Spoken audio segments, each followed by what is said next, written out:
हिमाचल कांग्रेस में कलह, deputy CM के खिलाफ विधायक ने खोला मोर्चा। सीधे पूछा सवाल, सैलरी आपकी 2 लाख है तो ये बड़े बड़े तामझाम कैसे चल रहे हैं? माननीय मंत्री जी को भी बोलूंगा, तामझाम जो बड़े बड़े तामझाम चला रखे हैं आपने, ये कैसे चल रहे हैं? आप काम तो कुछ करते नहीं है। तनख्वाह आपकी 2 लाख के आसपास है। आपके कहने से कोई चोर नहीं हो जाता है। हम साबित करेंगे चोर आप लोग हैं, वैसे व्यक्ति चोर नहीं है। बड़े सयाने कह गए हैं कि सियासत में कोई किसी का सगा नहीं होता, और ये बात हमारे हिमाचल की सियासत में पुनः चरितार्थ होती दिखाई पड़ती है। हिमाचल के ऊना जिले में हुए एक मर्डर से शुरू हुआ ये पूरा बवाल आज हिमाचल प्रदेश की राजनीतिक सरगर्मी को बढ़ा गया है, और आरोप इतने ज्यादा गंभीर हैं कि सियासत में उथल पुथल होना पूरी तरह से लाजमी है। मगर ऊना जिले में ये चिंगारी भड़की कैसे, इसे हवा कैसे मिली, और क्या है इस पूरे फसाद की बैकग्राउंड स्टोरी, ये सब कुछ कम शब्दों और आसान भाषा में बताएंगे, इसलिए पूरा वीडियो जरूर देखिएगा। तो कुछ दिनों पहले ऊना जिले में एक मर्डर होता है। कांग्रेस का एक नेता कांग्रेस के दूसरे नेता को मार देता है, और सबसे खास बात, यह हत्या होती है एक कांग्रेस नेता के ही होटल में। यानी इस मर्डर केस की दोनों पार्टियां एक ही राजनीतिक पार्टी से जुड़ी जरूर थीं, मगर इनके गुट अलग अलग थे। इसलिए आशुपुरी हत्याकांड के कारण ऊना में राजनीतिक आरोप प्रत्यारोप का दौर शुरू हो जाता है। भाजपा विधायक सतपाल सिंह सत्ती भी इस मामले में सतपाल रायजादा को घेर लेते हैं, और रायजादा होटल और रिजॉर्ट में हो रही अवैध गतिविधियों पर गंभीर आरोप लगाते हैं। लेकिन फिर 4 दिसंबर की रात कांग्रेस के पूर्व विधायक सतपाल रायजादा अपने फेसबुक पोस्ट में एक बेहद ही तीखा संदेश देते हैं। जिन नेताओं ने मुझ पर, मेरे कार्यकर्ता और मेरी विधानसभा पर उंगली उठाई, फिर वो नेता कांग्रेस का हो चाहे बीजेपी का, हर एक को जवाब उसी की अंदाज में मिलेगा। बस कल विधानसभा खत्म होगी, उसका इंतजार है, क्योंकि मेरे लिए राजनीति से ज्यादा मेरा मान सम्मान है। और इस पोस्ट के बाद आज सतपाल रायजादा का ये बयान सामने आया है।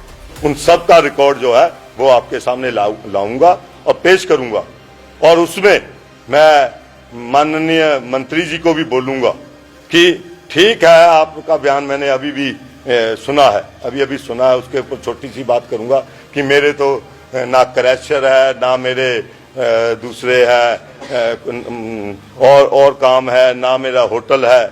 मैं ये पूछना चाहता हूँ, सतपाल जी भी यही बातें करते हैं, ये भी यही बातें करते हैं। बिना इसके आपका तामझाम जो बड़े बड़े तामझाम चला रखे हैं आपने, ये कैसे चल रहे हैं? आप काम तो कुछ करते नहीं है। तनख्वाह आपकी 2 लाख के आसपास है, और आप ये बात जो करते हैं, उसने तो 40 लड़कियों की शादी की है। आपके पास शगुन देने के लिए पैसे नहीं होते हैं, और आप सरकार से बोलते हैं कि तनख्वाह बढ़ा दो आप अपनी, है। और ऐसे नेताओं का तो मैं ये बोलना चाहता हूं, ऐसे नेताओं से, ऐसे कार्यकर्ता और ऐसे लोग, आशुपुरी जैसे लोग, आप उनको अगर बोलेंगे वो चोर है, तो आपके कहने से कोई चोर नहीं हो जाता है। हम साबित करेंगे चोर आप लोग हैं, वैसे व्यक्ति चोर नहीं है। यही मैं आने वाली प्रेस कॉन्फ्रेंस में जो 2-3 दिन के अंदर मैं करूंगा, इन सब नेताओं के बारे में मैं बताऊंगा कि कौन चोर है, कौन साध है। अब अपने इस बयान में रायजादा डिप्टी सीएम का नाम तो कहीं नहीं लेते हैं, लेकिन समझने वाले समझदार हैं, क्योंकि सतपाल रायजादा ने जिस तरीके से मंत्री जी के तामझाम और आय के स्रोत पर सवाल उठाए हैं, वो कांग्रेस हाईकमान के लिए सीधी चुनौती बन सकता है। खासकर इसलिए भी क्योंकि रायजादा मुख्यमंत्री सुखविंदर सिंह सुक्खू के बेहद करीबी माने जाते हैं। दोनों के बीच का राजनीतिक तालमेल किसी से छिपा नहीं है। लोकसभा चुनाव में रायजादा को टिकट दिलाने वाले भी स्वयं मुख्यमंत्री ही थे। ऐसे में सवाल यह है कि क्या यह हमला किसी बड़ी राजनीतिक रणनीति का हिस्सा है? क्या यह कांग्रेस के भीतर सुक्खू कैंप बनाम अग्निहोत्री कैंप का सीधा टकराव है?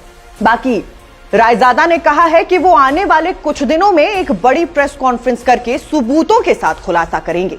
सरकारी संपत्तियों के कथित दुरुपयोग, गलत अलॉटमेंट और 15-20 दुकानों में हुई भारी गड़बड़ियों की रिकॉर्ड वो जुटा चुके हैं। मगर सतपाल रायजादा के इस दावे ने भाजपा को भी सतर्क कर दिया है, क्योंकि भाजपा विधायक सतपाल सत्ती भी इस पूरे मामले में शुरू से एक अहम वक्ता रहे हैं। बहरहाल रायजादा अब इस लड़ाई को सिर्फ व्यक्तिगत प्रतिष्ठा नहीं, बल्कि राजनीतिक अस्तित्व की लड़ाई बताकर मैदान में उतर चुके हैं। डिप्टी सीएम की ओर से अभी तक कोई प्रत्यक्ष या अप्रत्यक्ष प्रतिक्रिया नहीं आई है, लेकिन यह सवाल हवा में तैर रहा है कि क्या डिप्टी सीएम भी अब पलटवार करेंगे? क्योंकि जिस तरह से रायजादा ने यह बात कही, जिसमें विवाह समारोह, बड़े आयोजन और 40-40 लड़कियों का ब्याह करवाने वाले दावों की ओर इशारा किया, वो स्पष्ट तौर पर आमदनी के स्रोत को लेकर एक गंभीर राजनीतिक सवाल खड़ा करता है। बाकी अब आगे क्या कांग्रेस हाईकमान इस विवाद को रोकेगा, या फिर यह मामला एक बार फिर से हिमाचल कांग्रेस को दो साफ साफ खेमों में बांट देगा? इस पर आपकी राय क्या है, हमें कमेंट बॉक्स में बताइए। रिपोर्ट पसंद आई हो तो इसे लाइक कीजिए। अभी फिलहाल के लिए बस इतना ही। नमस्कार।